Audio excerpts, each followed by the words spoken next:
مساء الخير ولا صباح الخير على حسب ما هتشوف الفيديو ده.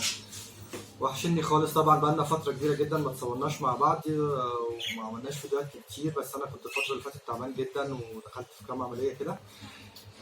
والفيديو ده كمان هيبقى يعني فيديو مميز قوي عشان خاطر انتوا بتستنوه من سنة للسنة.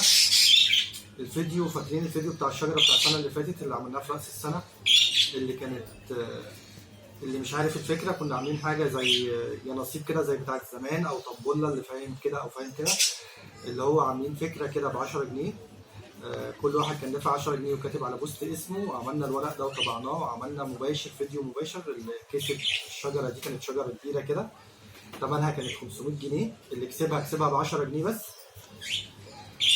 بس الفكرة أنا برضو واخد فلوسي، يعني مش ما خدتش فلوسي، بس اللي خدها ب 10 جنيه. هي نظام يا نصيب، كل واحد بيدفع 10 جنيه وبيكتب اسمه، وبنعمل سحب كبير وبنعمله مباشر، واخر اسم بيطلع هو اللي بيكسب الحاجه، على اساس يبقى في شفافيه والاسامي كلها مباشر مفتوحه قدام عينيكم، وكل واحد يبقى اسمه اتكتب.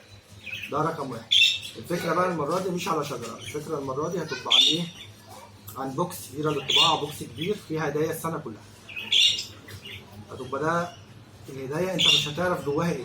هي هدايا منزله للطباعه بالصور اللي حضرتك هتبعتها لي، يعني اللي هيكسب هيبعت لي صور، يقول لي دي صوره والدته، دي صوره اختي، دي صوره خطيبتي. هعمل له المناسبات كلها، اكتريه المناسبات هتجيله في البوكس ده.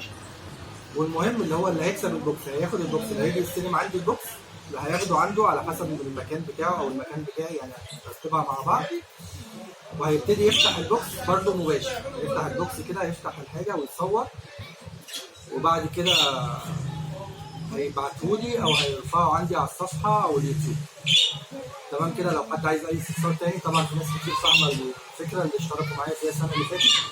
السحب هيكون هنقفل اخر ميعاد يوم 20 عشان نلحق نعمل الفيديو. ممكن الفيديو يبقى يوم 20/12 على اساس الحق اعمل الحاجه والشغل، يبعت لي الصور اللي كسب، ونلحق نبعت له الهديه بتاعته والبوكس بتاعه قبل يوم 30/12 قبل راس السنه، عشان يفتحوا ونرفع الفيديو بتاعنا على اليوتيوب يوم راس السنه. كل سنه وانتم طيبين، ونتقابل قريب في فيديو تاني.